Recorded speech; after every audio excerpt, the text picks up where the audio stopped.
வரும். இயேசுவையே நோக்கி சென்று பரிசு பெற்றிடுவார். அங்கே நீதியின் கிரீடம் சூட்டப்பட்டு துதித்து பாடிடுவார். இயேசுவையே நோக்கி சென்று பரிசு பெற்றிடுவார்.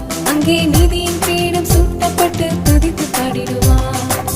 பெரும் இன்பம் பெரும் பாக்கியம் கர்த்தர் வரவை எதிர்பார்க்கும் யாவருக்கும் கர்த்தர் தருவார் அழியாத ஜீவ கிரீடம்.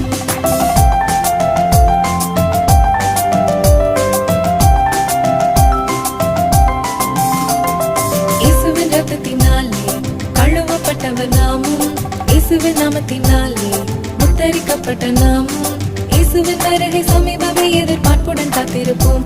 அன்று நீதியின் கிரீடம் நமக்கு உண்டே நம்பிக்கை பெற்றிடுவோம். இயேசுவின் வருகை சமீபமே எதிர்பார்ப்புடன் காத்திருப்போம்.